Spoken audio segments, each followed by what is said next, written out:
مدینے کے باہر پہنچا تو حضرت سلطان نور الدین زنگی کے سپاہیوں نے مولانا کو روک دی۔ مولانا افغانستان کے رہنے والے تھے، ہرات کے، روکتے ہوئے واپس چلے گئے۔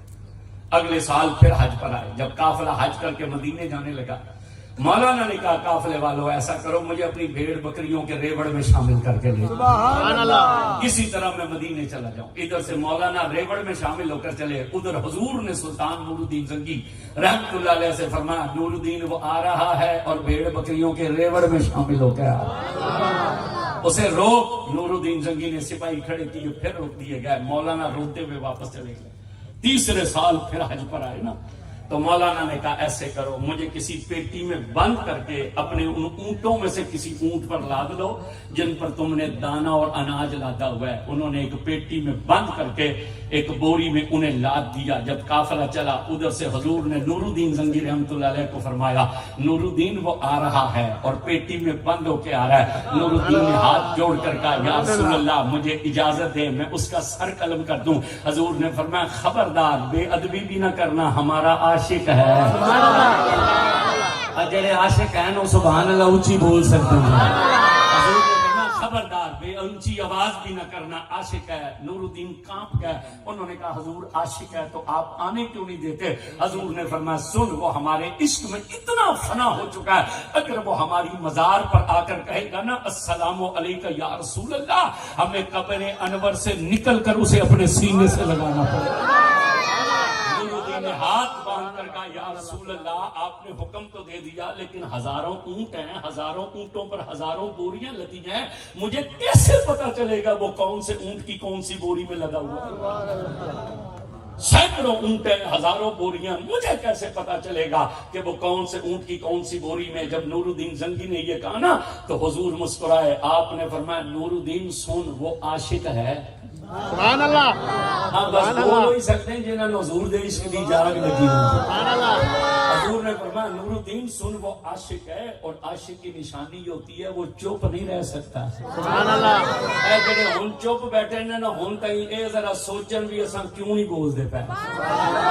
حضور نے فرمایا وہ عاشق ہے، وہ چپ نہیں رہ سکتا۔ اس نے کہا مجھے پتہ کیسے چلے گا؟ حضور نے کہا سن، وہ عاشق ہے، وہ چپ نہیں رہ سکتا۔ اے نور الدین تم مدینے کے باہر کھڑا ہو جا، جب اونٹوں کے قافلے داخل ہونا تو تو اونٹوں کی قطار کے درمیان چلنا، اور جب تو اونٹوں کی قطار کے درمیان چلنا تو اللہ کا نام لینا، تو ہمارا نام نہ لینا۔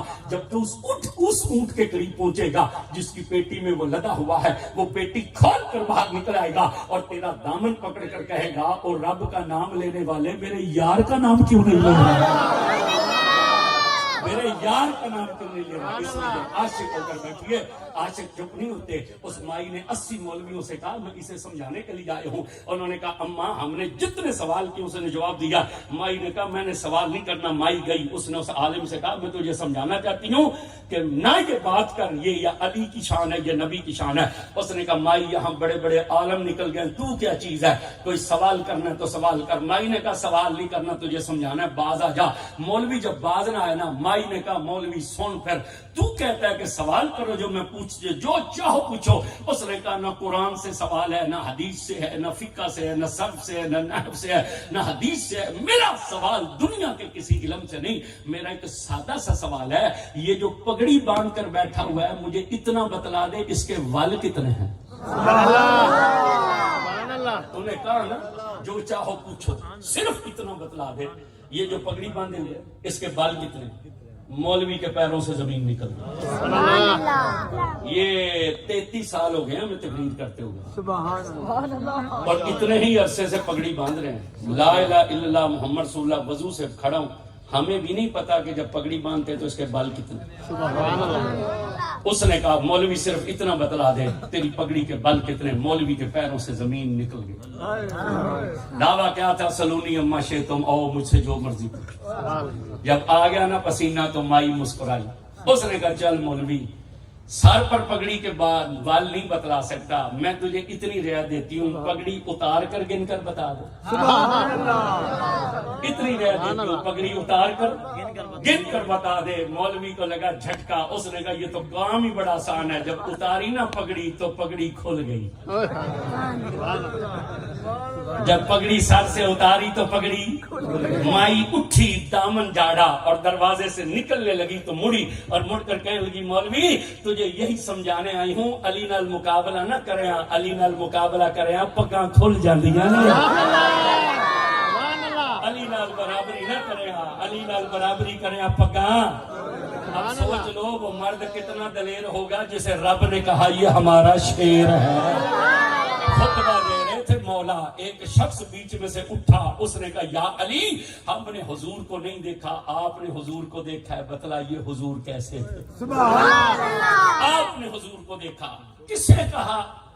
جس نے اس دنیا میں آ کر جب آنکھ کھولی تو پہلی نظر سیدھی حضور کے چہرے انور.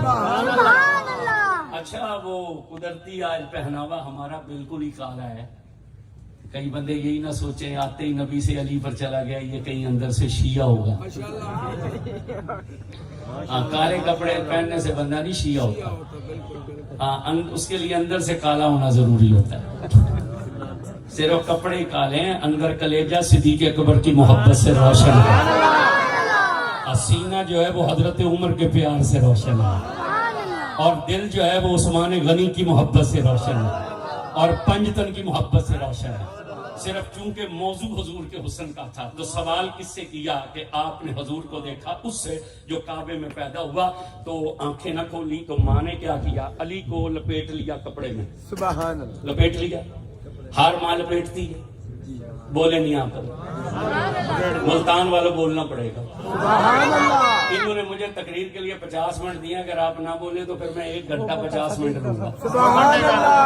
اس لیے جان چھوڑانی تو بولیے. اب علی پاک نے آنکھیں نہ کھولی, جب نہ کھولی تو ماں نے کیا کیا, علی کو لپیٹا چادر میں. ہر ماں اپنے بچے کو چادر میں, تو ماں لپیٹ کر نکل آئی تھی کعبے سے اور گھر آ گئی. جب والد کو پتا چلا کہ علی بیٹا ہوا ہے تو ماں نے جب باپ کے ہاتھ پر دیا نا علی کو, تو باپ نے جب چہرے سے کپڑا ہٹایا نا تو علی نے آنکھیں نہیں کھولی. اگر میں غلط کہیں بولوں تو مجھے ٹوکیے گا. ابو طالب نے چہرے سے کپڑا اٹھایا, علی نے آنکھیں نہ کھولی. باپ نے علی واپس ماں کو دے دیے. عزت والے قریش کے مرد اور قریش کی عورتیں 3 دن تک آتی رہیں. چچے آئے, پھوپھیاں آئیں, دادا آئے, سب آئے, سب نے اٹھایا. ہر کوئی اٹھاتا تھا, چہرے سے کپڑا ہٹاتا تھا. علی نے آنکھ نہ کھولی. 3 دن بعد رسول غار ہرا سے اترے, سیدھا چچا کے گھر گئے. پتا چلا اللہ نے چچی کو بیٹا دیا. کہا چچی میرا بھائی دکھلاؤ. 3 دن کے علی تھے. فاطمہ بنت اسد نے 3 دن کے لپٹے ہوئے علی کو رسول کے ہاتھوں پر دیا. رسول نے کپڑا ہٹایا, علی نے آنکھیں کھول دی, علی نے بتلا دیا. رسول نے کپڑا ہٹایا, علی نے آنکھیں کھول دی. 3 دن کے علی نے جب رسول کے ہاتھوں پر آئے, علی سمجھ گئے یہ غیر نبی کے ہاتھ نہیں ہے, یہ نبی کے ہاتھ ہے. 3 دن تک علی نے آنکھیں نہ کھولی. تو سوچو صحیح, جو علی چادر میں لپٹا ہوا 3 دن کا, یہ جانتا ہے کہ یہ ہاتھ نبی کے ہیں یا غیر نبی کے ہیں. اگر 3 دن کے علی کا علم اتنا ہے تو 63 سال کے علی کا علم کتنا ہوگا. نعرہ تکبیر, بابا سے بلند نعرہ تکبیر, نعرہ رسالت, نعرہ خلافت, نعرہ حیدری.